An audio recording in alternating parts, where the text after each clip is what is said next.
Good morning. आज हम लोग क्लास 10th के सब्जेक्ट एसएसटी सेक्शन सिविक्स के चैप्टर 2 को आज हम लोग शुरू करेंगे। ये चैप्टर का शीर्षक हो जाता है फेडरलिज्म। फेडरलिज्म पहले हम समझ में फेडरलिज्म होता क्या है। एक ऐसी व्यवस्था जिसमें सत्ता का विभाजन केंद्रीय सेंट्रल अथॉरिटी केंद्रीय सरकार और देश के विभिन्न इकाइयों के संवैधानिक इकाइयों के बीच सत्ता का पावर का बंटवारा हो जाता है। इसी को फेडरल सिस्टम कहा जाता है। इसमें फेडरल सिस्टम में दो तरह के गवर्नमेंट होती है। एक तो होती है गवर्नमेंट जो पूरे देश को देखती है, पूरे इंटायर कंट्री के लिए होती है, और एक गवर्नमेंट होती है जो प्रोविंसेस या कहिए प्रांत कहिए राज्य कहिए प्रदेश स्तर पर की सरकारें जो होती है। इसमें दो तरह की सरकारें होती हैं।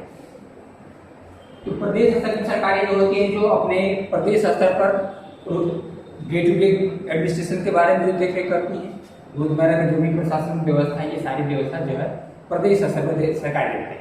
जैसे हमारे देश भारत में 28 स्टेट्स हैं। अलग अलग स्टेट को सरकार के द्वारा सत्ता का फेडरल सिस्टम हमारे देश में है। सब सरकार अपने अनुसार काम करने की स्वतंत्र है। इसे हम लोग देखते हैं दो तरह के लेवल इसमें हो जाता है। साथ ही साथ दोनों लेवल ऑफ गवर्नमेंट जो भी होती है पूरी तरह से इंडिपेंडेंट होती है, कोई किसी के मामले में हस्तक्षेप नहीं करता। दोनों तरह की सरकारें, केंद्र की सरकार और राज्य स्तर सरकारें अपने स्तर पर स्वतंत्र रूप से होकर के काम करते हैं। कुछ विशेष परिस्थितियों में ही केंद्र सरकार राज्य सरकारों के मामले में हस्तक्षेप करती है। इस तरह विशेष परिस्थिति अगर कोई नहीं है, उस स्थिति में राज्य सरकारें स्वतंत्र होकर के अपना काम करते रहती है। उसमें केंद्र सरकार कोई दखल, कोई हस्तक्षेप नहीं करती। आइए हम देख लेते हैं feature of the federalism. Federal system की क्या विशेषता है, इसको हम देखें।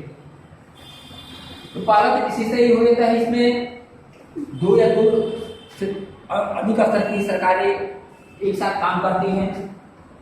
दो स्तर की सरकारें होती हैं और जो विभिन्न गवर्नमेंट जो होती है एक ही देश के नागरिकों पर शासन करती है, लेकिन सबका क्षेत्र बटा हुआ होता है।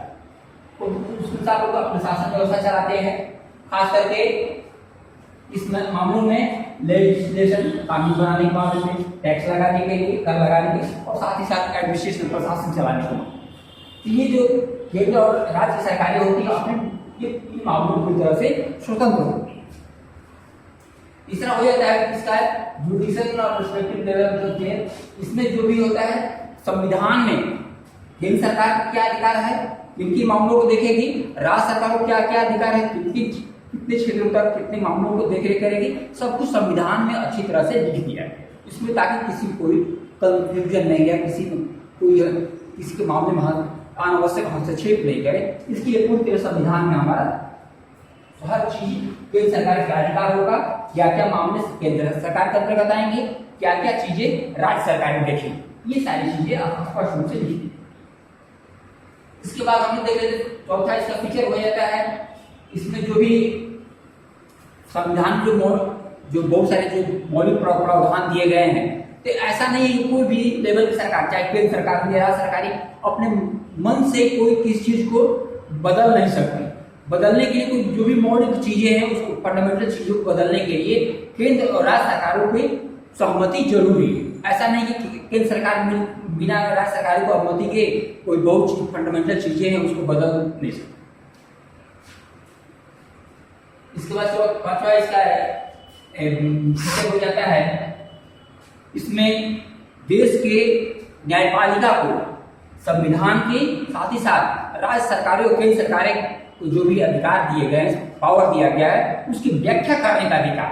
संविधान की व्याख्या न्यायालय कर सकता है कि क्या चीजें सही है क्या नहीं। राज्य सरकारें, केंद्र सरकार जो भी इनको पावर दिया गया है, इसकी सही ढंग से इंटरप्रिटेशन व्याख्या करके न्यायालय कर सकता है कि क्या चीज सही है क्या चीज गलत है। उसके अनुसार उसमें जो भी है हस्तक्षेप कर सकता है न्याय, जुडिशियल जो भी पावर। इसके बाद छठा पॉइंट इसमें सोर्स ऑफ रेवेन्यू हो जाता है। केंद्र और राज्य सरकारें जो भी हैं उनके आर्थिक स्वायत्ता के लिए जो भी आय क्या जरिया होगा, किन किन स्रोतों से पैसे आएंगे, ये पैसे किन मामलों में खर्च होंगे, राज्य सरकारें कितनी उनको आय जो होगा, कितने उनको परसेंटेज उनको मिलेगा, ये सब कुछ जो है संविधान में अच्छी तरह से लिख दिया गया। उसके लिए अलग से फिनेंशियल कमीशन भी होता है, नीति आयोग इन सारे मामलों को देख रेख करता है कि राज्य सरकारों को और कितना अधिक पैसे दिए जा सकते हैं। ये सारे मामले केंद्र सरकार के संस्थाएं वो देख रेख करती है, इसे फिनेंशियल कमीशन का मतलब है। इसके बाद सबका पॉइंट होता है फेडरल सिस्टम का, इसका दो उद्देश्य है। पहला तो ये उद्देश्य है कि देश की एकता और अखंडता को बनाए रखना है, साथ ही साथ हमारे देश में विभिन्न धर्म संप्रदाय समुदाय के लोग हैं, उनकी क्षेत्रीय विविधता को बनाए रखना। ऐसा नहीं कि सब लोग एक ही तरह के लोग हैं, हमारे देश में विविधता है, उस विविधता को बनाए रखना भी हमारे फेडरल सिस्टम का उद्देश्य है। ये देखिए हमें इसकी विशेषता हो जाती है। आइए आगे हम देख लेते हैं जो फेडरेशन जो बनता है, संघ जो बनता है किस तरीके से बनता है। इसके दो रास्ते हो जाते हैं। फेडरेशन जो भी बनता है, संघ बनता है, जो व्यवस्था बनती है, इसके दो रास्ते होते हैं। पहला तो वैसा है, एक हो जाता है कमिंग टुगेदर फेडरेशन और दूसरा है होल्डिंग टुगेदर फेडरेशन। तो आइए हम पहले देखें कमिंग टुगेदर फेडरेशन किसको कहते हैं। कमिंग टुगेदर फेडरेशन में वैसा होता है, बहुत सारे राज्य हैं, अलग अलग स्वतंत्र राज्य हैं, ये सारे राज्य क्या करते हैं, मिल करके एक संगठन बनाते हैं और उस संगठन को कुछ अधिकार भी देते हैं। तो उससे जो मिलकर बनता है संगठन, उसको कमिंग टुगेदर फेडरेशन बोलते हैं। इसमें बहुत सारे राज्य एक साथ आकर के एक संगठन बनाते हैं।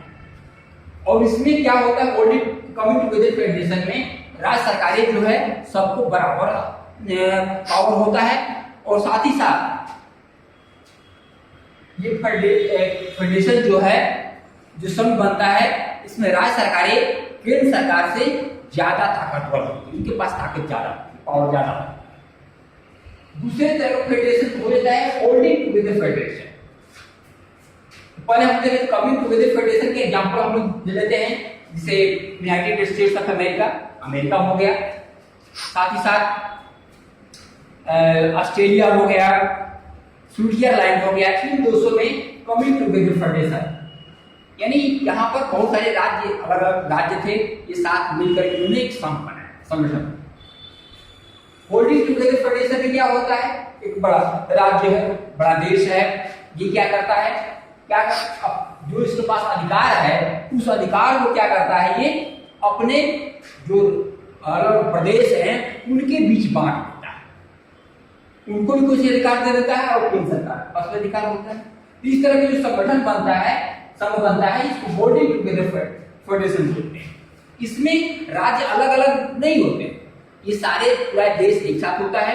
इसमें केंद्र सरकार जो सेंट्रल अथॉरिटी जो है, अपने पास जो अधिकार होता है, अधिकतर अधिकार वो राज्य सरकारों को हस्तांतरित ट्रांसफर कर देते हैं।